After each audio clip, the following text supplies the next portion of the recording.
Hi hello नमस्कार धेरै धेरै स्वागत छ यहाँलाई कार्यक्रम डाक्टर कान्तिपुरमा लाइभ हेर्दै हुनुहुन्छ कान्तिपुर टेलिभिजन एचडीबाट र म सुदीपाञ्जली र प्रत्येक हप्ता हामी कार्यक्रम डाक्टर कान्तिपुरमा दक्ष अनुभवी चिकित्सकहरूलाई निम्त्याएर कुनै रोगको बारेमा चर्चा र त्यसको सिम्पटम्स साइन्स उपचारको बारेमा कुराकानीहरू यहाँ समक्ष राख्ने गर्दछौँ र आज पनि हाम्रो गेस्ट आइसक्नु भएको छ एकदमै स्पेशल अतिथि हुनुहुन्छ र अबको जुन यो सिचुएसन छ पेन्डेमिकको सिचुएसन छ कोभिड-19 को सिचुएसन छ प्लस विन्टर महिनासँगै बढ्दो समस्या भनेको अलिकति हाम्रो छातीसँग सम्बन्धित समस्याहरू पनि रहेका छन् so be it air pollution be it अलिकति ओल्ड एज हैन र कोभिडको डर पनि छँदैछ at the same time so छातीमा हाम्रो के कस्ता समस्याहरू हुन सक्छन् छातीको रोगले के कस्तो जटिलताहरू निम्त्याउन सक्छ त भन्ने विषयमा आज हामी कुराकानी गर्नेछौँ हाम्रो गेस्ट हुनुहुन्छ doctor Neeraj bomb associate professor हुनुहुन्छ उहाँ पुल्मोनोलोजिस्ट स्पेशली अब छातीको विशेषज्ञ भन्दाखेरि पनि फरक नपर्ला र टिचिङ हस्पिटलबाट उहाँ हुनुहुन्छ उहाँलाई निम्त्याउनुभन्दा अगाडि एकपल्ट let's have a look at his video profile र त्यसपछि हामी उहाँलाई कार्यक्रममा स्वागत गर्नेछौँ। डाक्टर नीरज बम उहाँको जन्म 2032 सालमा कैलाली जिल्लामा भएको हो। सन् 1991 मा उहाँले एसएलसी परीक्षा उत्तीर्ण गर्नुभयो। सन् 1994 मा इन्टरमिडिएट लेभल अनि सन् 2001 मा काठमाडौँ विश्वविद्यालय मार्फत एमबीबीएस को अध्ययनसँगै सन् 2007 मा एमडी गर्नुभयो। सन् 2011 मा फिनल्यान्डको टेम्पर युनिभर्सिटी मार्फत डिप्लोमा इन ग्लोबल हेल्थमा पनि उहाँले उत्तीर्ण गर्नुभयो। डाक्टर बम मेडिकल अफिसरको रूपमा 19 महिनाभन्दा बढी इमर्जेन्सी एन्ड इन्टेन्सिभ केयर युनिटमा सेवा दिनुभयो। विभिन्न जिल्लामा आयोजित स्वास्थ्य शिविरमा उहाँको उल्लेखनीय उपस्थिति रहँदै आएको छ। सन् 2003 मा भरतपुरमा भएको नेशनल ईएनटी कन्फरेन्समा उहाँले आफ्नो केस प्रेजेन्टेसन गर्नुभएको थियो। सन् 2004 मा राष्ट्रिय क्षयरोग केन्द्र भक्तपुरद्वारा आयोजित डट्स इम्प्लिमेन्टेसन तालिममा उहाँको सहभागिता रहेको थियो। जाइका नेपालको सहयोगमा भक्तपुर जिल्लामा भएको पुल्मोनरी रिहेबिलिटेसन प्रोजेक्टमा संयोजकको भूमिका पनि उहाँले निभाउनुभयो। उहाँ युरोपियन रेस्पिरेटरी सोसाइटीका सदस्य पनि हुनुहुन्छ। नेपाल सरकार स्वास्थ्य मन्त्रालय अन्तर्गतको सीओपीडी म्यानेजमेन्ट गाइडलाइन्सका सदस्य भएर पनि उहाँले काम गर्नुभयो। साइमन नेपाल इन्टरनेसनल कन्फरेन्समा उहाँले साइन्टिफिक प्रेजेन्टेसन पनि गर्नुभयो। उहाँका थुप्रै विषयहरूमा जर्नल पनि प्रकाशित हुँदै आएको छ। डाक्टर बमले भरतपुर शिक्षण अस्पतालमा सन् 2008 सम्म department of medicine college of medical साइन्सेसको लेक्चररका रूपमा पनि सेवा दिनुभयो। उहाँले त्रिवी शिक्षण अस्पतालको institute of medicine department of medicine respiratory युनिटमा टिचिङ असिस्टेन्ट भएर पनि काम गर्नुभयो। सन् 2010 बाट institute of medicine department of pulmonology and critical care मेडिसिनमा एसोसिएट प्रोफेसर भएर पनि सेवा दिनुभएको छ। आजको हाम्रो कार्यक्रम डाक्टर कान्तिपुरमा हामी कुराकानी गर्नेछौँ डाक्टर नीरज बमसँग। यस आजका हाम्रा अतिथि आइसक्नु भएको छ हामीसँग डाक्टर कान्तिपुरमा र उहाँलाई धेरै धेरै स्वागत गर्न चाहन्छु।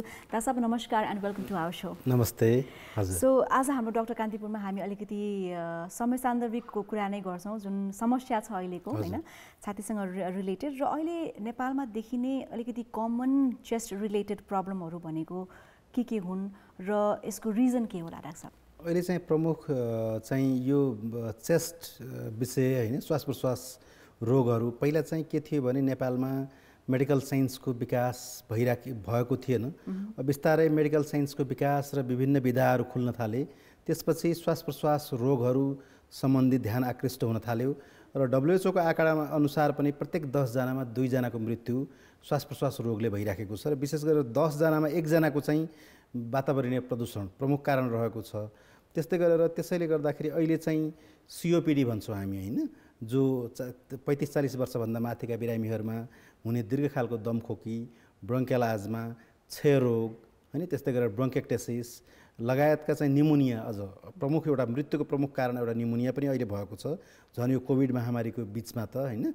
यी रोगहरू साथै चाहिँ वातावरणीय प्रदूषणबाट हुने रोगहरू विशेष गरेर ब्रोङ्काइटिस खालका हैन एलर्जिक ब्रोङ्काइटिस हुन् या क्रोनिक ब्रोङ्काइटिसहरू हुन् यी रोगहरू र अहिले चाहिँ नयाँ विधा विकसित हुन थालेपछि अहिले श्वास प्रश्वास पल्मोनोलोजी नेपालमा विकास भइराखेको छ र अहिले चाहिँ केही चाहिँ निदानहरू भइराखेका छन् हैन, भनौँ न डायग्नोसिस भइराखेका छन्, जस्तो occupational long disease asbestosis, silicosis, जो चाहिँ नेपाल औद्योगिक क्षेत्रतर्फ लम्किँदैछ हैन, औद्योगिकरण हुँदैछ संसार नै, र नेपाल पनि असुतो रहेको छैन।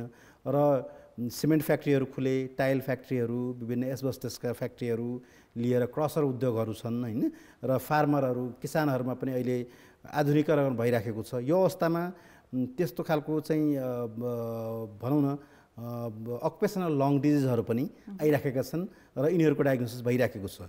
र त्यसैले अहिले दिन प्रतिदिन कुनै पनि अस्पतालमा गएर हामीले हेऱ्यौँ भने, र भर्खरै एउटा जर्नलमा प्रकाशित पनि भएको छ काठमाडौँको एउटा अस्पतालमा, त्यहाँ चाहिँ करिब 45% बिरामीहरू भर्ना भएका मध्ये श्वास प्रश्वास रोगले नै भर्ना भएका छन्। र हामीले त्रिवेणी शिक्षण अस्पतालमा पनि गरेको अध्ययनअनुसार धेरै भर्ना हुने मध्ये श्वास प्रश्वासका रोगीहरू धेरै नै छन्। र अहिले फेरि यो कोभिड महामारी हैन, अहिले त मृत्युको कारणै एउटा प्रमुख कारण निमोनिया भएको छ। किनभने जुनसुकै होस्, रोग प्रतिरोधात्मक क्षमता कम भएका बिरामीहरूलाई बढी असर गरेको त यथार्थ नै हो हैन। डाटाहरू तथ्याङ्कबाट WHO को होस्, चाहे चाहिँ स्वास्थ्य मन्त्रालयको तथ्याङ्कबाट पनि त्यही देखाएको छ।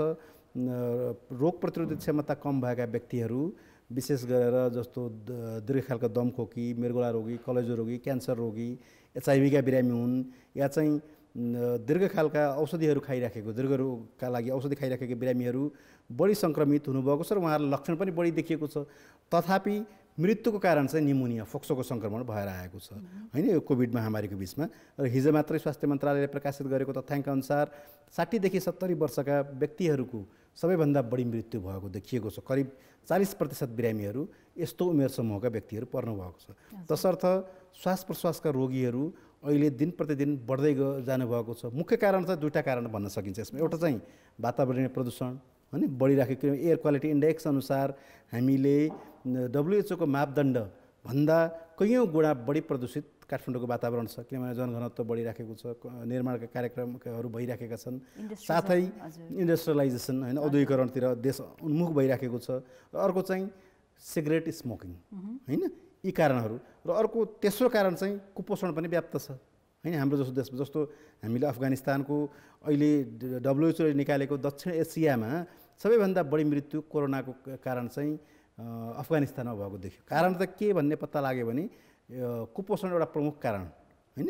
त्यसरी यी खानपानको कारणले गर्दा पनि रोगहरू बढिराखेको भेटिन्छ अहिले चाहिँ हामी नेपालमा चाहिँ। हजुर, जस्तै अब कोभिडको कारण त आफ्नो छँदै छैन, जस्तै वृद्धहरू हुनुहुन्छ जो चाहिँ 60 अबभ प्लस व्यक्तिहरूलाई जुन छातीको समस्या, यदि अब कुनै पनि किसिमको समस्या छ भने र एक्सट्रिम लेभलको छ भने उहाँहरूलाई अब स्पेसली अलि विन्टरको टाइममा चाहिँ कसरी जोगाउन सकिन्छ डाक्टर साहब? विशेष गरेर 60 वर्षभन्दा माथिका व्यक्तिहरू के छ भन्दाखेरि उहाँहरूको एक त रोग प्रतिरोधक क्षमता केही उमेरसम्म मात्रै रहन्छ हैन, रोगसँग लड्ने क्षमता कम भएर जान्छ र उहाँहरू कमजोर पनि भएर जानुभएको हुन्छ। त्यसै गर्दाखेरि विशेष गरेर अहिले जाडोमा र कोभिड महामारीको बिचमा उहाँहरू जस्तो उमेरका मान्छेहरूले सुरक्षित रहनुपर्ने, सचेत रहनुपर्ने एकदमै आवश्यक छ अहिले, नितान्त आवश्यक छ। विशेष गरेर उहाँहरूले चाहिँ अब सबैभन्दा पहिलो कुरा त जाडोमा रेस्पिरेटरी भाइरसेसहरू जस्तो इन्फ्लुएन्जा भाइरस, रेस्पिरेटरी सिन्सियल भाइरस भन्छौँ हामी, एडिनो भाइरस, राइनो भाइरस लगायत इन्फ्लुएन्जा ए लगायतका चाहिँ कोभिड भाइरसहरूले बढी आक्रमण गरिराखेको छ, जाडोमा झन् बढी हैन। किन यस्तो बेलामा लक्षणहरू रुगाखोकी बढी छन्, यस्तो बेलामा सर्ने र सार्ने सम्भावना पनि बढी हुन्छ। तसर्थ सबैभन्दा पहिलो कुरा त त्यस्ता व्यक्तिहरूले आइसोलेसनमा बस्नुपर्ने एकदमै जरुरी छ। जस्तो चाहिँ ह्यान्ड सेनिटाइजेसनका कुराहरू हुन् हैन, मास्कका कुराहरू, फेस सिल्ड लगाउने कुराहरू, भौतिक दूरी कायम गर्ने कुराहरू एकदमै जरुरी छ। र अर्को कुरा विशेष गरेर अब कतिपय बिरामीहरू आउनुहुन्छ अस्पतालमा, उहाँहरू हाम्रो नेपालमा धार्मिक प्रवृत्तिका व्यक्तिहरू धेरै हुनुहुन्छ, बिहान नुहाउनै पर्ने चिसोमा भए पनि हैन, पूजा गर्नको लागि। त्यस्तै गरेर मर्निङ वाक जानै पर्ने हैन, न्यानो लुगा नलगाइकन हाफ प्यान्ट र टी सर्टकै आधारमा जानेहरू हुनुहुन्छ धेरैजना। त्यसरी यी कुराहरूलाई चाहिँ हामीले मनन गरेर यी कुराहरूलाई चाहिँ नियन्त्रण गर्नुपर्ने हुन्छ पक्कै पनि। किनभने जाडो परपरारभन्दा योपल्ट हामीले देखि पनि राखेको छौँ, तापक्रम एकदमै घटिराखेको छ, लगभग 2 डिग्री पुगिसकेको छ काठमाडौँ उपत्यकामा। र मैले सुन्दै थिएँ तराईका कैयौँ जिल्लाहरूमा त आज 3-4 दिन भइसक्यो घाम नलागेको हैन, तर शीतलहरी र यी रोगहरूभन्दा पनि जाडोमा कठाङ्ग्रिएर मृत्यु हुने सम्भावना पनि बढेर जान्छ शीतलहरीको कारणले गर्दाखेरि। जस्तो हामीले भारतका युपी बिहारहरूमा पनि देख्छौँ सुन्छौँ समाचारमा मृत्यु एकदमै बढेर जान्छ। तसर्थ हामीले चाहिँ खानपानमा ध्यान दिने, न्यानो कपडाहरू लगाउने, प्रशस्त मात्रामा घाम ताप्ने हैन, किनभने घामले भिटामिन डी लगायत विभिन्न भिटामिनहरू शरीरलाई प्रदान गर्छ र रोगसँग लड्ने क्षमता पनि बढाउँछ। र यी कुराहरूलाई चाहिँ र कोठाको वातावरण न्यानो पार्ने हैन, धार्मिक प्रवृत्तिका हुनुहुन्छ भने ती कुराहरूलाई नियन्त्रण गर्ने, मनतातो पानी नुहाउनेदेखि लिएर प्रशस्त मात्रामा झोल पदार्थहरूको सेवन गर्ने, हरियो सागपात फलफुलहरू प्रशस्त मात्रामा खाने। र अर्को निवेदन म के गर्छु भने धूम्रपान र मद्यपान जो गर्नुहुन्छ उहाँहरू चाहिँ निकै नै यसबाट बस्नुपर्ने हुन्छ अनिवार्य रूपमा हैन। धूम्रपानले रोग प्रतिरोधक क्षमता घटाइदिन्छ र संसारमा देखाएको इटाली होस् चाहे स्पेनमा होस्, अमेरिका न्युयोर्कमा भएका विभिन्न जर्नलहरू मैले हेर्दै थिएँ, त्यहाँ भएका रिसर्चहरू अनुसन्धानले के देखायो त भन्दाखेरि नन स्मोकर जसले पिउनुहुन्न, सिगरेट पिउनुहुन्न अर्थात् निकोटिन पदार्थ सेवन गर्नुहुन्न, उहाँहरूभन्दा करिब 6 गुणा बढी मृत्यु भएको छ कोभिडमा पनि हैन सिगरेट स्मोकर्सहरूको। र तसर्थ यी कुराहरूमा ध्यान दिनुपर्ने एकदमै जरुरी छ। हजुर, जस्तै अब पोल्युसन पनि एउटा प्रमुख कारण भनेर यहाँले भन्नुभयो, जुन चेस्टसँग रिलेटेड अब डिजिजहरूको बारेमा यदि हामीलाई चेस्टसँग रिलेटेड प्रब्लम हुन्छ भने पोल्युसन पनि यसले निम्त्याइरहेको हुन्छ। तर पोल्युसनले चाहिँ कस्तो किसिमको त्यो क्रोनिक हुन्छ या त्यो लङ टर्मसम्म इफेक्ट गर्ने हो हाम्रो लङ्सलाई, चेस्टलाई हैन, या चाहिँ हामी अलिकति बचेर बस्यौँ भने यसलाई चाहिँ नियन्त्रण गर्न सकिन्छ लाग्छ? वातावरणीय प्रदूषण एउटा संसारको ग्लोइङ सब्जेक्ट हैन, बर्निङ इस्यु भन्छौँ हामी, जल्दो इस्यु छ हैन। अहिले कोभिडले गर्दाखेरि केही चाहिँ छायामा परे तापनि संसारमा आइरहेको सब्जेक्ट एउटा हो, किनभने काठमाडौँ त संसारको 100वटा मोस्ट पोल्युटेड सिटीमा पर्छ र भारतका त 30वटा सहरहरू छन् त्यस्तो हैन। त्यस्तै गरेर चाइनामा पनि बेजिङ लगायत साङ्घाईहरू धेरै सहरहरू जहाँ तुवालो लाग्छ हैन। त्यसैले गर्दाखेरि एकदमै ग्लोइङ इस्यु हो यो।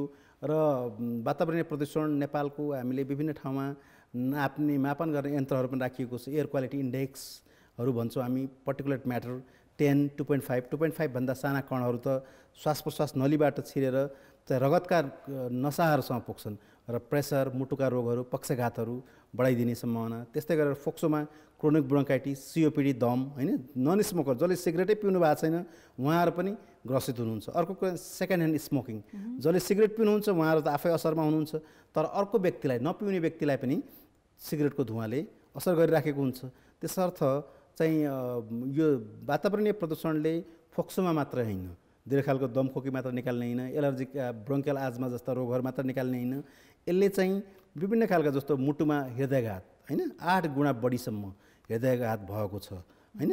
र यसले चाहिँ पक्षघात हैन, प्यारालाइसिस, ब्रेन स्ट्रोक हैन 40% बढी जो चाहिँ प्रदूषणमा रहनुभएको छ, एक्सपोज हुनुभएको छ उहाँलाई 40% बढी सम्भावना हुन्छ हैन। यी कुराहरू छन्। त्यस्तै गरेर क्यान्सर, फोक्सोको क्यान्सरहरू पनि देखिएका छन् नन स्मोकरमा पनि हैन। त्यस्तै गरेर प्रजनन शक्तिहरू घटाइदिने, मान्छेको स्मरण शक्तिहरू घटाइदिने, छालामा विभिन्न रोगहरू निकाल्ने, आँखामा कन्जन्क्टिभाइटिस जस्ता रोगहरू निकाल्ने हैन, मोतियाबिन्दुका समस्याहरू बढाउने लगायत चाहिँ विभिन्न खालका चाहिँ रोगहरू वातावरणीय प्रदूषणले आइराखेका छन्। र अहिले श्वास प्रश्वासमा रोगहरू बढ्नुको एउटा प्रमुख कारण चाहिँ वातावरणीय प्रदूषण नै हो। र काठमाडौँ जस्तो सहर हैन जहाँ चाहिँ जनघनत्व बढिराखेको छ, निर्माणका कार्यहरू भइराखेका छन्, रोड खन्ने, फेरि पिच गर्ने हैन, त्यस्तै गरेर डिफरेस्टेसन, वातावरण हरियालीहरू मासिँदैछन्। काठमाडौँको काठ एरिया भन्छौँ हामी हैन, वरिपरि डाँडाहरूमा हेऱ्यौँ भने यी कुराहरूले गर्दाखेरि वातावरणीय प्रदूषण एकदमै बढिरहेको छ। अर्को कुरा काठमाडौँको उपत्यका भन्दा माथि डाँडाहरू छन् 2800 मिटरसम्मका हैन। काठमाडौँको उपत्यका वरिपरि डाँडाहरू कचौरा जस्तो भएर बसेका छन्। यहाँ एडुकेट रूपमा, यथेष्ट रूपमा हावाको एक्सचेन्ज पनि हुन पाउँदैन हैन। तसर्थ यी कारणहरूले गर्दाखेरि वातावरणीय प्रदूषणलाई बढावा दिइराखेका छन्। र कोभिड-19 पनि अहिले वातावरणीय प्रदूषण भएका सहरहरूमा बढी देखिराखेको छ है। किनभने जाडोको मौसममा आर्द्रता कम हुन्छ, वाटर भेपर आर्द्रता बाष्पीकरणको मात्रा कम हुन्छ, ड्राई हुन्छ एयर। यस्तो बेलामा भाइरसहरू प्रशस्त मात्रामा खेल्ने मौका पाउँछन् यस्तो वातावरणमा हैन। र यिनीहरू चाहिँ रिप्लिकेसन, भाइरल रिप्लिकेसन बढ्ने मौका पनि पाउँछन्। तसर्थ यी विभिन्न कारणहरूले गर्दाखेरि श्वास प्रश्वासका रोगहरूलाई बढावा दिइराखेको छ। हजुर। सो अब जस्तै कोभिडको कुरा आइरहेको छ होइन, कोभिड भाइरसबाट निको भएका जति व्यक्तिहरू हुनुहुन्छ नि उहाँहरूको चाहिँ पछि गएर लङ्समा प्रब्लम अथवा लङ्समा प्याचेस देखिन्छ र उहाँहरू निको त हुनुहुन्छ तर अलिकति रेस्पिरेसनमा प्रब्लम छ भनेर भन्नुहुन्छ होइन। सो यो ओभरअल रिसर्चमा नै यो चाहिँ WHO ले नै भनेको पनि कुरा हो कि लङ्समा समस्या यसले चाहिँ लङ टर्म देखिन्छ भनेर। तर यो लङ टर्म देखिने यदि हो भने किन हो र जस्तै कसरी देखिन्छ समस्या कोभिड-19 ले लङ्समा कसरी इफेक्ट गर्छ र कहिलेसम्म गर्छ डाक्टर साहब निको भइसकेपछि पनि? अब कोभिड-19 चाहिँ यो virus corona virus RNA virus होइन, यो चाहिँ रेस्पिरेटरी भाइरस श्वास प्रश्वासको माध्यमबाट कुनै पनि सङ्क्रमित व्यक्तिले खोक्दा हाँच्छु गर्दा या थुक्दा त्यसबाट आएका बाछिटाहरूबाट होइन त्यसको चाहिँ कणहरू चाहिँ अर्को स्वस्थ व्यक्तिले श्वास नाक या मुखबाट शरीरमा लिनुहुन्छ अथवा फोक्सोमा प्रवेश गर्छन् होइन। यिनीहरू कहाँसम्म पुग्छन् त भन्दाखेरि फोक्सोमा अन्तिम बिन्दुहरू हुन्छन्, त्यसमा चाहिँ ट्राकिया ब्रोङ्काई होइन र अन्तिम बिन्दु अङ्गुरका झोप्पा जस्तो हामी के भन्छौँ अल्भियोलाई भन्छौँ, त्यहाँसम्म पुगेर त्यहाँ क्रिया प्रतिक्रिया इन्फ्लामेसनहरू उत्पन्न गराएर त्यहाँ विभिन्न इन्फ्लामेटरी मार्कर्सहरू रिलिज गराउँछन्, उत्पन्न गराएर त्यहाँ तरल पदार्थहरू विभिन्न खालका रासायनिक तरल पदार्थहरू जम्मा भएर त्यहाँ चाहिँ फोक्सोबाट जुन अक्सिजन लिने प्रक्रिया हुन्छ नि रगतमा त्यसमा अवरुद्ध हुन्छ र मान्छेलाई सास फेर्न गाह्रो हुन्छ होइन, एक किसिमको कन्सोलिडेसन निमोनिया डेभलप हुन्छ होइन। त्यसपछि यी कारणले गर्दाखेरि कोभिडले फोक्सोमा असर गर्छ। तर अब आयो प्रश्न एउटा संसारमा यो पनि बर्निङ इस्यु हो कि फोक्सोमा दाग हुने प्याचेज हुने अथवा चाहिँ हामी ब्रोङ्केक्टेसिस भन्छौँ होइन, त्यस्तै गरेर फाइब्रोसिस पोस्ट कोभिड फाइब्रोसिस नामाकरण गरिएको छ यसलाई। यो संसारमा जल्दो विषय हो तर पनि अहिलेसम्म देखिएको आँकडा अनुसार एक्सरे हुन् या सिटी स्क्यान गरेर हेर्दाखेरि विशेष गरेर त्यस्ता व्यक्तिहरू बढी असर भएको देखिएको छ जो चाहिँ अक्सिजन थेरापीमा अक्सिजनको आवश्यकता पर्यो, अस्पतालमा भर्ना हुनुभयो। लगभग 10% बिरामीहरू हाई फ्लो अक्सिजनमा जानुभयो होइन, 100मा 10 जना हाई फ्लो अक्सिजनमा र बाँकी रहेको 5% बिरामीहरू आइसियुमै पुग्नुभयो, सघन उपचार कक्षमा र भेन्टिलेटरको माध्यमबाट उपचार गर्नुभयो। यस्ता बिरामीहरू 15% बिरामीहरूको फोक्सोमा चाहिँ सिटी गरेर हेर्दाखेरि विभिन्न दागहरू देखिए पोस्ट कोभिड फाइब्रोसिस। अब संसारमा एउटा च्यालेन्जको विषय चुनौतीको विषय भएको छ र अध्ययनको विषय कहिलेसम्म रहन्छ होइन, किनभने 2013-12 सार्स भाइरस मर्स भाइरस आयो तर त्यसका बिरामीहरूको अझै पनि फलोअप भएर 4-5 वर्षमा चाहिँ ती दागहरू कम भएर गएर केही बिरामीहरूलाई सजिलो भयो भन्ने कुराहरू जर्नलहरू देखाइराखेका छन्। त्यस्तै अहिले कोभिड त नयाँ हो, संसारमा नयाँ आएको हो होइन, भर्खरै 9-10 महिना भएको छ यसको इतिहास र बिरामीहरू पनि भर्ना भएर उपचार मार्फत घर फर्किनु भएको छ, जो बाँचेर जानुभएको छ सघन उपचार कक्षबाट। यस्ता बिरामीहरूमा इटालीमा केही 100 बिरामीहरू लगायत स्विडेनमा र मैले हेरेँ जर्नलहरू स्पेनमा अध्ययनहरू भइराखेको छ। ती बिरामीहरूलाई अझ पनि उहाँहरूको फोक्सोमा दागहरू देखिराखेको छ, फाइब्रोसिसहरू ब्रोङ्केक्टेसिसहरू र विभिन्न खालका पाल खालका होइन हनीकोमिङ भन्छौँ हामी होइन र ग्राउन्ड ग्लास एपेरेन्सेसहरू देखिराखेका छन् सिटीमा र यिनीहरूलाई अध्ययन भइराखेको छ। ती बिरामीहरूलाई कहिलेसम्म त्यो दागहरू रहन्छन् र कहिलेसम्म सजिलो हुन्छ भनेर तर पनि बिरामीहरूको अध्ययनहरू भइराखेको छ। उहाँहरू धेरै बिरामीहरू जो चाहिँ सघन उपचार कक्षमा बाट बाँचेर जानुभएको छ उहाँहरू अझै पनि घरमा अक्सिजन थेरापीमा हुनुहुन्छ र तर त्यस्तो बिरामीमा रिकरेन्ट चेस्ट इन्फेक्सन निमोनिया फेरि पनि हुन सक्ने सम्भावना, सेकेन्डरी ब्याक्टेरियल इन्फेक्सन या भाइरल इन्फेक्सन हुने सम्भावना छ किनभने उहाँहरूको फोक्सो अलरेडी कमजोर भइसकेको छ र दागहरूमा खतहरूमा छिटो इन्फेक्सन हुने सम्भावना बढ्छ किनभने त्यहाँ अक्सिजनको प्रवाह कम हुन्छ र भाइरस ब्याक्टेरियाहरू छिटो ग्रोथ हुने सम्भावना हुन्छ। तर त्यसैले गर्दाखेरि अध्ययनहरू भइराखेको छ र संसारमै चुनौतीको विषय भएको छ। केही हजारौँ बिरामीहरूलाई लिएर अध्ययन गरिँदैछ, महिनामा उहाँहरूको फलोअप भइराखेको छ र कहिले हराउँछ हराउँदैन भनेर अध्ययन भइरहेको र केही एन्टिफाइब्रोटिक मेडिसिन्सहरू निन्डेटानिब भयो होइन, त्यस्तै गरेर पर्फेनाडिन औषधिहरू पनि चलाइराखिएको छ र केही बिरामीहरूमा स्टेरोइड औषधिहरू पनि दिएर अध्ययन भइराखेको भन्ने कुरा मैले रिसर्च आर्टिकल्सहरूमा हेर्दाखेरि देखेँ। पक्कै पनि डाक्टर साहब, यो विषयमा हामी अझै कुराकानी गर्छौँ। अहिलेको लागि कार्यक्रम डाक्टर कान्तिपुरमा हामी लिन्छौँ एउटा छोटो व्यापारिक विश्राम र तपाईँको पनि केही छातीसँग सम्बन्धित समस्याहरू रहेको छ भने हामीलाई तपाईँले प्रत्यक्ष कल गर्न सक्नुहुन्छ 5192-002 र 5192-003 फोन नम्बरमा र डाक्टर नीरज बमसँग तपाईँ प्रत्यक्ष कुराकानी गर्न सक्नुहुन्छ, आफ्नो जिज्ञासाहरू राख्न सक्नुहुन्छ। यही भन्दै एउटा छोटो व्यापारिक विश्राम।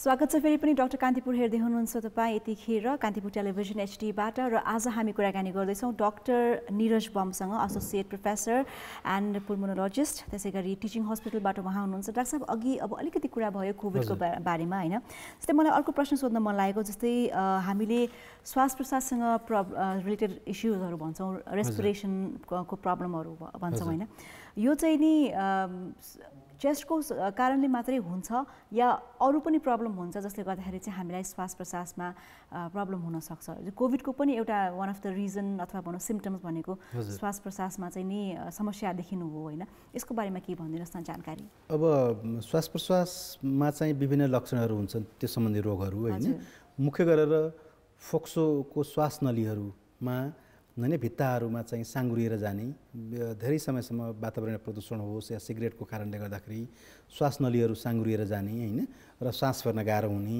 र फोक्सोका विभिन्न रोगहरू पनि हुन्छन्, जस्तै अब ब्रोन्काइटिस, इन्टरस्टिशियल लङ डिजिज भनौँ या क्षयरोगका कारणहरू, फोक्सो कारणहरूले गर्दाखेरि।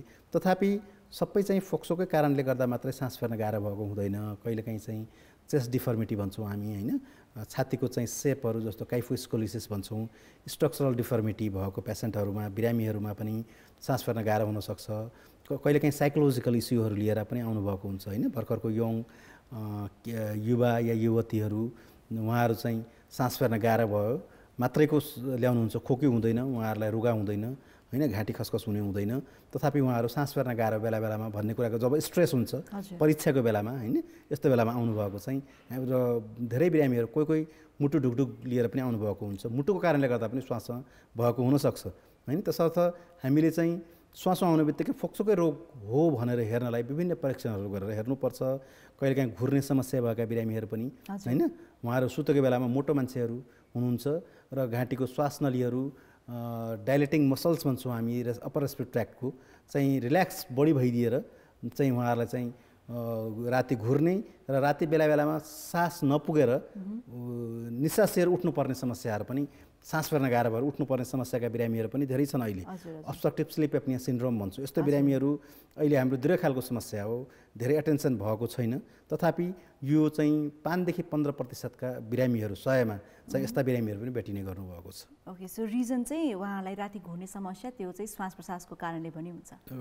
श्वास प्रश्वास नलीमा साङ्गुरिएर होइन, घाँटी सानो मोटो मान्छेहरूलाई विशेष गरेर यस्तो समस्याहरू बढी देखिने गर्छ, र प्रायःजसो जो अल्कोहल मद्यपान बढी गर्नुहुन्छ नि त्यस्तो बिरामीहरूमा पनि यस्तो समस्याहरू बढी देखिराखेको छ अहिले समाजमा। ओके, सो अब यो जाडो महिनामा होइन, अब एकदमै कमन भनेको फ्लू हो, र यो फ्लू चाहिँ हामीलाई जाडो महिनामा नै किन कमन हुन्छ र किन धेरै हुन्छ लाग्छ? अहिले एउटा राम्रो प्रश्न के भने जाडो महिनामा होइन बढी जसो विन्टर सिजनमा विन्टर फ्लू भन्छौँ हामी यसलाई, यो बढी हुन्छ किन? यसमा 3-4वटा कारणहरू छन्। एक त मान्छेहरू घरभित्रै बस्नुहुन्छ, घामको न्यानोपनबाट टाढा बस्नुहुन्छ, अल्ट्राभायोलेट रेजहरू होइन हाम्रो चाहिँ शरीरलाई मा भएका भाइरसहरू ब्याक्टेरियाहरूलाई नष्ट गर्छन्। घामको हामी एक्सपोजरमा पनि कम हुन्छौँ र भिटामिन डी लगायतका अन्य रोग प्रतिरोधात्मक क्षमता बढाउने खालका भिटामिनहरू पनि कमी हुन आउँछ यस्तो सिजनमा। र अर्को कुरा, घरभित्रै धेरैजना मान्छेहरू बस्नुहुन्छ, मुभमेन्टहरू कम हुन्छ होइन, र घरभित्र धेरै बसेको बेलामा के छ त भन्दाखेरि अहिले नै आइसक्यो कि कोभिडको बेलामा पनि सामाजिक दूरी होइन, मास्कको कुराहरू, आइसोलेसनका कुराहरू, यसले गर्दाखेरि एउटा व्यक्ति इन्फेक्टेड हुनुभयो, भिडभाडमा गएर आयो भने सबैमा सर्ने सम्भावना बढ्छ। तर अर्को तेस्रो महत्त्वपूर्ण कुरा के हो भने जाडो महिनामा धुलो धुवाँ पनि बढी उड्ने र वातावरणीय प्रदूषण पनि बढ्ने। अरू बेलाभन्दा अहिले पनि एयर क्वालिटी इन्डेक्स लियौँ भने अहिले कहीँ अधिक छ WHO को मापदण्डभन्दा, र यस्तो बेलामा यी धुलो धुवाँका कणहरूमा भाइरसहरू, विशेष गरेर rhino virus, adeno virus, influenza भाइरसहरू बढी चाहिँ त्यो धुलो धुवाँका कणहरूमा मिसिएर वातावरणमा बहने हुन्छन्। र अर्को कुरा चाहिँ यसमा चाहिँ आर्द्रता कम भएको वातावरणमा ड्राई इयरमा यस्तो भाइरसहरू, रेस्पिरेटरी भाइरसहरू विशेष गरेर, तर ब्याक्टेरिया सहित यिनीहरू चाहिँ बढी खेल्ने, बढी मल्टिप्लाई हुने, बढी रिप्लिकेट हुने होइन, बढी वृद्धि हुने यसमा चाहिँ सम्भावना बढ्छ। त्यो कारणहरू, यी कारणहरूले गर्दाखेरि चाहिँ जाडोमा बढ्ने सम्भावना। अर्को कुरा, चिसो पनि गर्छ साथीमा होइन, तर श्वास नलीहरू साङ्गुरिएर जान्छन्। यस्तो बेलामा श्वास नलीका भित्री भित्तामा रहेका सेल्सहरूमा, रिसेप्टरहरूमा यी भाइरसहरू बढी अट्याच हुने सम्भावना हुन्छ जाडो महिनामा होइन, ड्राई एयरको कारणले गर्दाखेरि। यी कारणहरूले गर्दाखेरि जाडोमा चाहिँ विन्टर फ्लूको सम्भावना बढी, रुगाखोकीहरू बढी देखिने र अहिले त झन् कोभिड छ होइन, झनै बढेर गएको छ अहिले। किन अहिले पनि बिरामीहरू जस्तो हामी मिडियाहरूमा देखिराखेको छौँ, कोभिडको सम्भावना कम भएर गएको देखिएको र मान्छेहरू धेरै खुसी हुनुहुन्छ होइन। मान्छेहरू यसरी घुम्नु भएको छ कि बजारहरूमा हेर्दाखेरि यति भिड बढेको छ कि झन् 2-4 दिनमा त जोर बिजोर पनि हटेको छ। मान्छेहरू कुनै इतिहासको नाम जस्तो सम्झिराख्नु भएको छ होइन कोभिड। तर पनि म अस्पतालमा बसेर हेर्दाखेरि हामीले के भेटाएका छौँ भन्दाखेरि अहिले सिभियर न्युमोनिया, सिभिरिटी बढी भएका जटिल खालका बिरामीहरू बढी आउनु भएको छ। परीक्षण कम भए तापनि जति पनि परीक्षण भएको छ ती बिरामीहरू बढी लक्षण भएकै बिरामीहरू जो चाहिँ बाध्य भएर गराइराख्नु भएको छ र जटिल खालका बिरामीहरू जसलाई अस्पतालकै सह्य चाहिने, oxygen flow, high flow oxygen चाहिने यस्ता बिरामीहरू निकै नै बढेर जानुभएको छ। किनभने अहिले पनि हामी अस्पतालहरूमा गएर हेर्छौँ आइसियु सघन उपचार कक्ष खाली छैनन् होइन, अक्सिजन चाहिने शय्याहरू खाली छैनन्। तसर्थ यो केही समय शान्त देखिएको जस्तो मात्रै लाग्छ मलाई। भनेपछि हामी अझै जोखिममा छौँ, जटिलता अझै बढ्न सक्ने पोसिबिलिटिज र चान्सेस छन्, सम्भावना छ। मान्छेहरू, हामी नागरिकहरू सचेत हुनु पर्ने एकदमै जरुरी छ, सुरक्षित हुनुपर्ने जरुरी छ। तर त्रसित चाहिँ हामी मनोवैज्ञानिक त्रासमा चाहिँ नबाचौँ अब चाहिँ। किनभने केही आशाका किरणहरू आएका छन्, जस्तो भ्याक्सिनको कुराहरू अमेरिकामा कैयौँ नेपालीहरूले हामीले सामाजिक सञ्जालमा देख्यौँ। हाम्रै नेपाली दाजुभाइहरूले फोटो देखाइराख्नु भएको छ होइन, भ्याक्सिनहरू लिइराख्नु भएको छ। तर तथापि त्यो भ्याक्सिनले कति कामयाबी हुन्छ या हुँदैन भन्ने कुरा त भविष्यले देखाउँछ। तथापि भ्याक्सिनका कुराहरू आएका छन् र औषधिका कुराहरू पनि रिसर्चहरूमा विभिन्न औषधिहरू चाहिँ पाइपलाइनमा आइराखेको कुराहरू छ, विभिन्न एन्टिभाइरल मेडिकेसन्सहरू। त्यसरी आशाको किरण छ। तथापि सचेत र सुरक्षित हुनुपर्ने एकदमै जरुरी छ। सामाजिक दूरी लगायतका अन्य सामाजिक सुरक्षाका मापदण्डहरू अनिवार्य रूपमा कडाइका साथ पालना गर्नुपर्ने अनिवार्य जरुरी नै छ। हजुर डाक्टर साहब, अर्को कुरा यो चाहिँ एकदम कमन क्वेरी पनि रहेको छ है, जस्तै मलाई पनि हजुरलाई पर्सनली सोध्न मन लागेको, जस्तै अब अहिले हामी कोभिडको डरले मास्क लगाएर हिँड्छौँ होइन, तर त्यो मास्कले चाहिने एयर हामीले लिइरहेको हुँदैनौँ र कहिलेकाहीँ त मास्क लगाएर पनि हामी श्वासमा हुन्छौँ। द्याट मिन्स मास्क लगाएपछि पनि कतिपयको चाहिँ के भ्रम रहेको छ भने, अब यो भ्रम हो या साँच्चै के हो होइन, तर उहाँहरूको चाहिँ के रहेको छ भने मास्कले त झनै हामीलाई अरू रोगबाट हामीलाई चाहिँ मेबी हुनसक्छ, रेस्पिरेसनसँग रिलेटेड रोगहरू हुनसक्छ भनेर भनिन्छ। सो यसको बारेमा पनि केही भनिदिनुहोस् न। मास्क लगाउँदा केही अप्ठ्याराहरू चाहिँ पक्कै पनि हुन्छ, तथापि मास्कहरूले शरीरमा अक्सिजन कम गराउने भन्ने प्रश्न उठ्दैन, कार्बन डाइअक्साइड रिटेन्सन गर्ने भन्ने प्रश्न पनि उठ्दैन। यसमा मिलियन्स अफ पोर्सहरू हुन्छन् होइन, यो कपडा यस्तो किसिमको हुन्छ जसले गर्दाखेरि यसमा कुनै समस्या पार्दैन। र भर्खर एउटा सामाजिक सञ्जालमा भाइरल पनि भएको थियो, एकजना आयरल्यान्डको एकजना डक्टरले 1, 2, 3, 4, 5, 6वटा मास्क लगाएर देखाउनु भयो र एसपिओ2 प्रोबले नाप्दाखेरि अक्सिजन कमी नभएको देखियो होइन।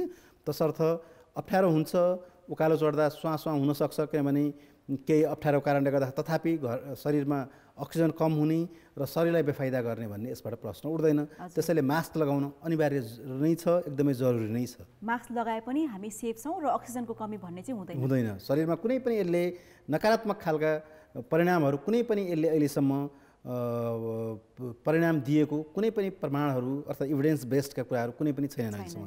त्यो भइदिएको भए त एउटै ठाउँबाट फेरि त्यो भाइरल भएर त्यो कुराहरू WHO लगायतका विभिन्न नियमनकारी संस्थाहरू छन्, उनीहरूले ब्यान गरिसक्थे होइन। त्यसैले उहाँहरूले नै प्रमाणित गरेर यसलाई सकारात्मक रूपमा प्रयोग गर्नको लागि इन्करेज गरेको अवस्था हो संसारमा। त्यसैले गर्दाखेरि मास्कको विकल्प हामीसँग छैन, सर्जिकल मास्क होस् या N95 जस्ता मास्क पनि यसका विकल्प छैन। हजुर डाक्टर साहब, अब अर्को कुरा चाहिँ जस्तै रोल अफ डायट होइन, हामीले जुन खानपान गर्छौँ र अहिलेको जुन हाम्रो लाइफस्टाइल छ अलिकति फास्ट एन्ड अलिकति मिठो खानुपर्ने, फास्ट फुड खानुपर्ने होइन, त्यो त हाम्रो लाइफस्टाइल छँदैछ। तर चेस्ट अनि लङ्ससँग रिलेटेड यदि प्रब्लम हामीलाई छ अथवा चेस्ट अनि लङ्ससँग रिलेटेड प्रब्लम हामीलाई नहोस् भन्नको लागि चाहिँ हामीले के कस्तो खानपिनमा चाहिँ ध्यान दिनुपर्छ? अब यसमा छोटकरीमा के छ भन्दाखेरि हाई प्रोटिन डाइट, हजुर, भिटामिन रिच फुड्स होइन, मल्टिभिटामिन रिच फुड्सहरू, vitamin A, B, C, D, E लगायतका भिटामिन्सहरू रिच फुडहरूले रोग प्रतिरोधात्मक क्षमता बढाउँछन् भन्ने कुरा त प्रमाणित नै भइसकेको छ, विज्ञानले नै प्रमाणित गरेको छ। त्यसैले गर्दाखेरि रोग प्रतिरोधात्मक क्षमता बढाउने खालका खानाहरूलाई विशेष ध्यान दिनुपर्ने हुन्छ होइन, जसले गर्दाखेरि फोक्सोमा असर गरे तापनि ती भाइरसहरू र ब्याक्टेरियाको विरुद्धमा शरीरले सजिलै लडेर परास्त गर्न सक्छ होइन, यी कुराहरू। र अर्को कुरा धुम्रपान र मद्यपानबाट टाढा नखाने कुराहरू, धुम्रपान र मद्यपान नगर्ने, फास्ट फुड जस्तै जङ्क फुडहरूको सेवन नगर्ने, पेय पदार्थहरू छन् बजारमा विभिन्न खालका, विभिन्न रसायन मिलेका यी कुराहरूको सेवन नगर्ने र हाई प्रोटिन डाइट अनिवार्य रूपमा लिने डेयरी प्रडक्टहरू छन्, हरियो सागपात फलफुलका कुराहरू छन्, यी कुराहरूलाई बढावा दिनुपर्ने हुन्छ, लगायत प्रशस्त मात्रामा झोल पदार्थहरू। किनभने शरीर रिहाइड्रेटेड भइराख्यो र डिहाइड्रेसनबाट हामीले शरीरलाई बचाउन सक्यौँ भने रोग प्रतिरोधात्मक क्षमता बढ्छ भन्ने कुरा त विज्ञानले नै प्रमाणित गरिसकेको छ। तसर्थ प्रशस्त मात्रामा झोल पदार्थहरूको पनि सेवन गर्नुपर्छ र हाई प्रोटिन डाइट त अनिवार्य रूपमा लिने गर्नुपर्छ। हामीले दीर्घकालका श्वास प्रश्वासका रोगी, सिओपिडीका बिरामी, क्षयरोगी हुन् या ब्रोन्काइटिसका बिरामीहरू या चाहिँ निमोनियाका बिरामीहरू सम्पूर्णलाई हामीले चाहिँ हाई प्रोटिन डाइटको लागि सुझावहरू दिइराखेकै हुन्छौँ। हजुर डाक्टर साहब। सो हामीसँग एउटा भिडियो पनि रहेको छ जुनमा चाहिँ हाम्रो लङ्ग्सहरू पोल्युसनको कारणले या स्मोकिङको कारणले चाहिँ कसरी हाम्रो लङ्ग्सलाई यसले इफेक्ट गर्छ भन्ने किसिमको केही पिक्चर्सहरू पनि मैले आज राखेकी छु कार्यक्रममा। सो एकपल्ट हेरौँ र त्यसपछि त्यो रिलेटेड कुराकानीहरू हामी डाक्टर साहबसँग सोध्नेछौँ एकैछिनपछि। Let's have a look.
Alright, functions of lungs र लङ्ग्स भनेपछि एकदमै important part of our body जसमा चाहिँ भनौँ न अक्सिजन यसले इन्टेक गरिरहेको हुन्छ र सायद लङ्ग्सको फङ्सन प्रपरली भएन भने यो प्राणघातक पनि हुनसक्छ डाक्टर साहब, होइन?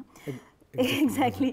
सो अब हामीलाई सबैलाई थाहा छ कि स्मोकिङ किल्स भनेर। अब धुम्रपान स्वास्थ्यको लागि हानिकारक छ थाहा हुँदाहुँदै पनि अब स्मोकिङ गर्ने मान्छेहरूको कमी छैनन् संसारभरि, होइन, विश्वभरि। सो एउटा स्मोकर अथवा नन स्मोकरको जुन लङ्ग्सको फङ्सनिङ हुन्छ नि डाक्टर साहब, त्यो चाहिँ कतिको फरक हुन्छ? अब त्यो त निकै नै फरक हुन्छ, होइन? किनभने स्मोकिङले त संसारमा सबैभन्दा बढी व्यक्तिहरूको मृत्यु भएको छ संसारमा, होइन? वर्षकै 70 लाखभन्दा बढी व्यक्तिहरूको मृत्यु स्मोकिङको कारणले भइराखेको छ। अर्को वातावरणीय प्रदूषण र तेस्रो चाहिँ अहिले कोभिड-19, होइन? यसले पनि निकै नै असर गरिराखेको फोक्सोमा जस्तो हामीले अघि सिटी स्क्यानमा देख्यौँ दागीहरू, होइन? र एक्सरेमा पनि देख्यौँ दागहरू।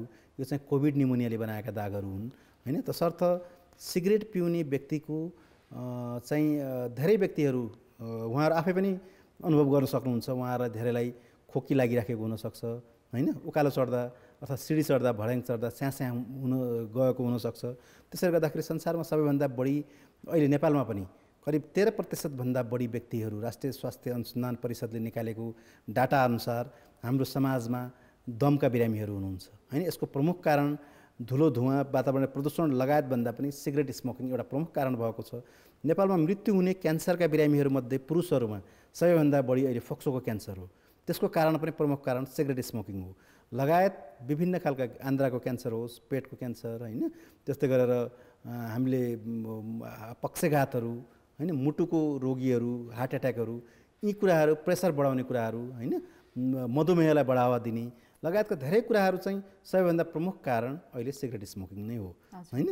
अहिले प्रत्येक दिन लगभग 6 जनाभन्दा बढीको व्यक्ति हाम्रो शिक्षण अस्पतालमा पनि अनुसन्धानमा देखिएको छ कि सिगरेट स्मोकिङको कारणले गर्दा मृत्यु भइराखेको छ, होइन? अर्को चाहिँ रक्सी पनि हो, तर रक्सी फाइदाजनक होइन। तर पनि रक्सीको कारणले गर्दा प्रत्येक दिन एउटा व्यक्तिको मृत्यु हुन्छ भने सिगरेट स्मोकिङले 6 जना व्यक्तिको मृत्यु हुन्छ, 6 गुणा बढी सिगरेट स्मोकिङको कारणले मृत्यु हुन्छ। किनभने सिगरेटमा निकोटिन जसले ब्रेनलाई नै दिमागमा असर गर्छ, एडिक्सन गराउँछ होइन, लगायत 6000 भन्दा बढी केमिकल्सहरू रसायनहरू हुन्छन्, जसमा 69 भन्दा बढी रसायनहरू जस्तो तार, लिड होइन, बेन्जिन लगायतका विभिन्न खालका पदार्थहरू, आर्सेनिकहरू जसले क्यान्सरजन्ययुक्त पदार्थहरू छन् त्यसमा सिगरेटमा। र यसले वातावरणीय प्रदूषणमा पनि, र पिउने व्यक्ति त आफू असर हुन्छ नै होइन, उहाँहरूको चाहिँ फोक्सोमा क्यान्सर हुनसक्छ, दम हुनसक्छ, ब्रोन्काइटिस हुनसक्छ, लगायत चाहिँ तपाईँको चाहिँ छालामा असर गर्न सक्छ, रगतमा प्रेसर बढाउने, मुटुको रोग बढाउने, यौन क्षमताहरू घटाउने, एडिक्सनहरू बढाउने, लगायत स्वास्थ्यमा असर गर्ने, सामाजिक रूपमा असर गर्ने होइन, आर्थिक रूपमा असर गर्ने, यी कुराहरू त सधैँ छन्। तथापि यसले मृत्युको मुखमा पनि धेरैलाई पुर्याइदिन्छ र आफूलाई असर गर्छ। अर्को कुरा, वातावरणमा प्रदूषणमा यसले टेवा दिन्छ। क्यान्सरजन्ययुक्त रसायनहरू चाहिँ तपाईँको चाहिँ साइनाइड लगायत होइन, जो मुसा मार्ने औषधि, त्यस्ता पदार्थहरू पनि सिगरेटमा रहेका हुन्छन्, त्यसले वातावरणलाई पनि असर गर्छ। र तपाईँको चाहिँ अर्को व्यक्ति second hand smoking, passive smoking भन्छौँ हामी, एउटा व्यक्तिले घरमा पिउनुहुन्छ भने उहाँले परिवारमा रहेका श्रीमती, छोराछोरी, आमा बुवा सम्पूर्णलाई असर भइराखेको हुन्छ सेकेन्ड ह्यान्ड स्मोकिङ होइन। त्यसैले गर्दाखेरि सिगरेटले धेरै पक्षमा असर गरेको भेटिएको छ र मृत्युको कारण पनि देखि लिएर प्रोडक्टिभिटी अफ द कन्ट्री भन्छौँ हामी, उत्पादकत्वमा पनि देशकै घटाएको छ यसले। किनभने हामी के देख्छौँ, सिगरेट, धेरै व्यक्ति के भन्नुहुन्छ, सिगरेटले मात्रै व्यक्तिहरूको मृत्यु भएको छैन, पशुपतिमा गएर हेर्नुहोस् त भन्नेहरू पनि आउनुहुन्छ कोही कोही होइन। सिगरेटले तपाईँ कर दिएको छ भन्ने कुराहरू छ, तर दिएको कर एउटा सिगरेटको स्टिक्सबाट 25 पैसा, तर खर्च कति भएको हुन्छ अस्पतालमा, बिरामीहरूको सङ्ख्या होइन। एउटै बिरामीको क्यान्सर लाग्यो भने अहिले त महँगा अस्पतालहरू छ, 18-20 लाख रुपियाँ खर्च भएको होइन, कयौँले जग्गै बेचेर ल्याउनु परेको अवस्था छ, गहना बेच्नु परेको अवस्था छ।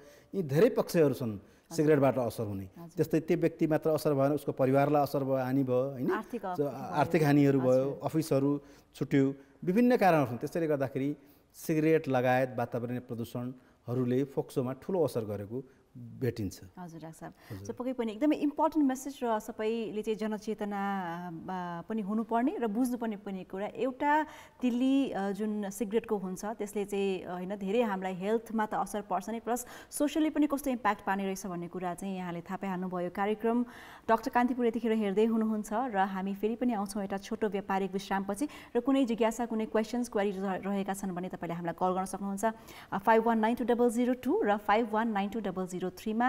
अहिलेको लागि छोटो व्यापारिक विश्राम।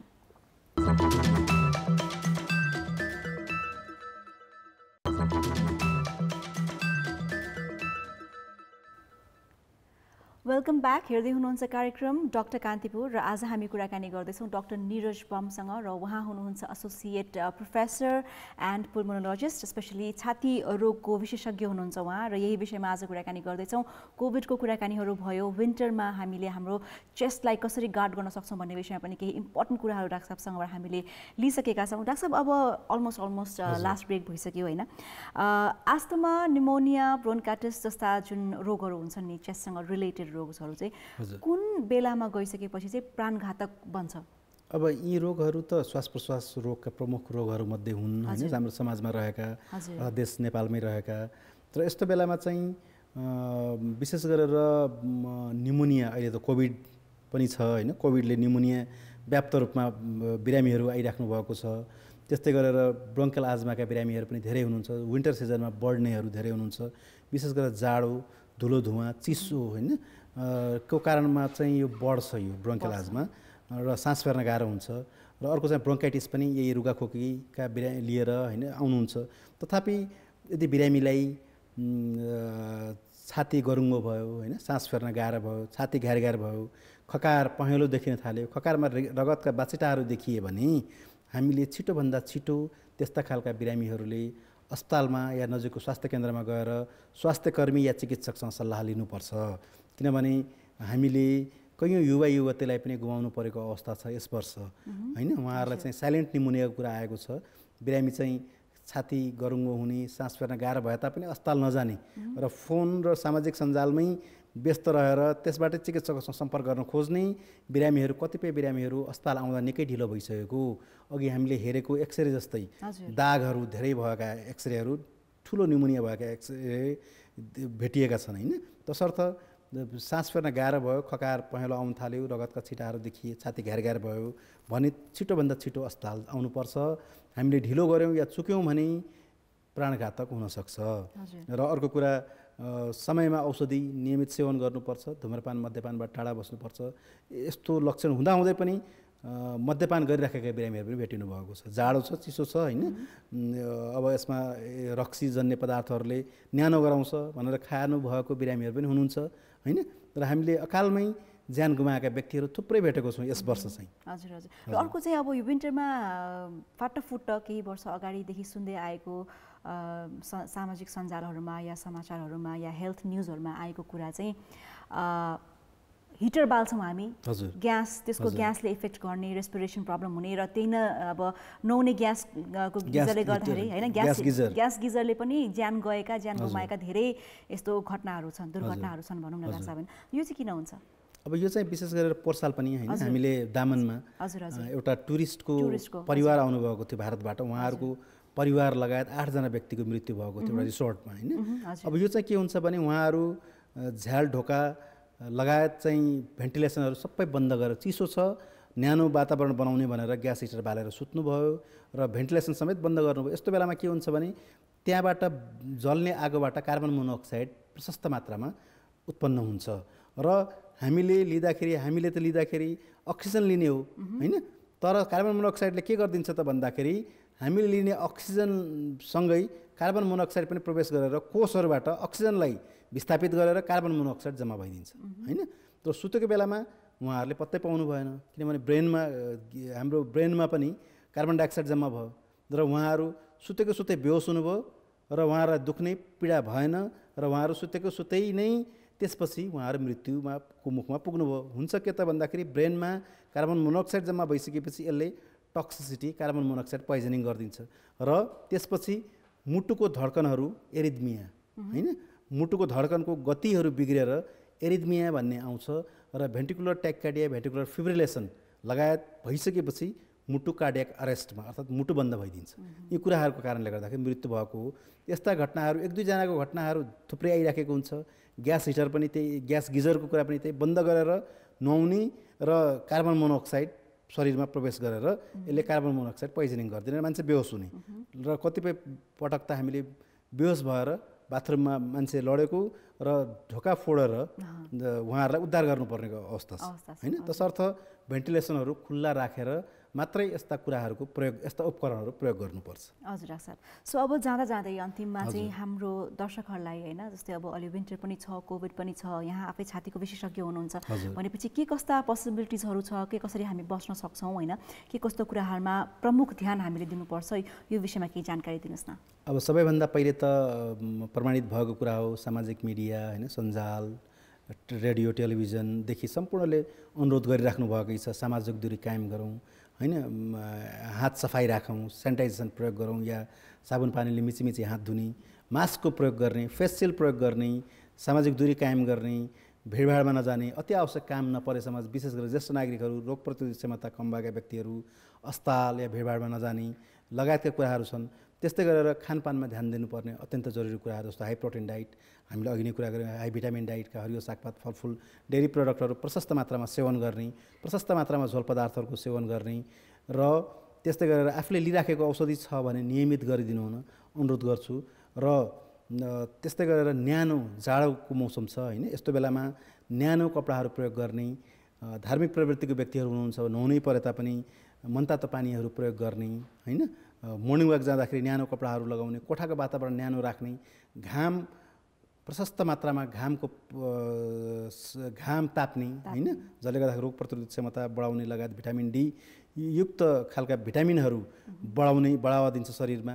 त्यस्तै गरेर अर्को विनम्र अनुरोध, धुम्रपान र मद्यपानबाट एकदमै टाढा रहने होइन, यसले रोग प्रतिरोधात्मक क्षमता पनि घटाइदिन्छ र रुगाखोकी लगायत फ्लूहरूलाई बढावा दिन्छ। यो प्रमाणित विषय नै हो। यी कुराहरूलाई ध्यान दिनुपर्ने एकदमै जरुरी जस्तो मलाई लाग्छ। हजुर। र रेगुलर व्यायामको पनि कुराकानीहरू आउँछ यो व्यायाम चाहिँ नियमित व्यायामहरू गर्दाखेरि, विशेष गरेर फोक्सोको व्यायामहरू, सास लिने फाल्ने तरिकाहरू छन् विभिन्न खालका होइन, यिनले फोक्सोलाई लगायत फोक्सोका मांसपेशीहरूलाई बढावा अर्थात् चाहिँ सहयोग नै गर्छ, हजुर, बलियो बनाउँछ र सहयोग पनि पुर्याउँछ हजुर डाक्टर सर, रोगहरूबाट बस्नलाई। हजुर डाक्टर सर। सो अब हामी अन्तिमतिर आइसकेको छौँ र लास्ट क्वेसन एउटा हजुरलाई सोध्न मन लागेको मलाई चाहिँ जस्तै कहिलेकाहीँ चाहिँ कस्तो हुन्छ भने बिरामीहरूको समस्या चाहिँ छाती फोक्सोमा पानी जमेको पनि अवस्थाहरू आइरहेको हुन्छ, के कारणले हुन्छ डाक्टर सर? अब यो फोक्सो विशेष गरेर निमोनियामा पनि जम्छ होइन। फोक्सोको बाहिर झिल्ली हुन्छ, दुईवटा प्लुरा, प्यारेटल र भिसरल प्लुरा भन्छौँ, त्यो बिचमा पानी जम्छ। अब विशेष गरेर हाम्रो देशमा त क्षयरोगको कारणले गर्दा विशेष छ होइन, झिल्ली मा प्लुरामा ट्युबरक्लोसिसले गर्दाखेरि क्षयरोग होइन, क्यान्सरमा पनि जम्न सक्छ, निमोनियामा जम्न सक्छ लगायत यी मुख्य कारणहरू छन्।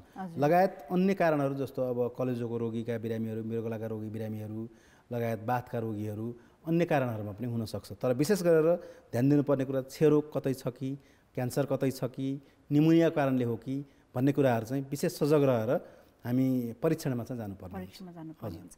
ओके डाक्टर साहब, thank you so much for being here र हामीलाई यति धेरै जानकारी दिनुभयो र स्पेसली यो विन्टर सिजनमा पनि कसरी हामीले चाहिँ आफ्नो छातीलाई सुरक्षित राख्न सक्छौँ कोभिडको बेला भन्ने पनि धेरै इन्फर्मेसन यहाँबाट आज पाइयो होइन। सो हाम्रो कार्यक्रममा आइदिनु भएकोमा यहाँलाई धेरै धेरै धन्यवाद। मलाई पनि कान्तिपुर टेलिभिजनको स्टुडियोमा आएर डाक्टर कान्तिपुरमा बोल्ने मौका दिनुभएकोमा र जनचेतनाको निम्ति केही शब्दहरू सेयर गर्ने सो अवसर प्राप्त भएकोमा मलाई म कान्तिपुर टेलिभिजन लगायत विशेष गरेर हाम्रो दिपाञ्जलीज्यूप्रति हार्दिक आभार व्यक्त गर्दछु। हजुर, थ्याङ्क यू धन्यवाद। नमस्कार डाक्टर। सो यस कार्यक्रम डाक्टर कान्तिपुरको आज हामी अन्त्यतिर आइसकेका छौँ। नेक्स्ट विक यानि कि अर्को हप्ता यस्तै अरू विषयमा हामी कुराकानी गर्न आउँछौँ नै। कार्यक्रम हेरिदिनु भयो त्यसको लागि थ्याङ्क यू भेरी मच र see you next week. Bye bye and नमस्कार।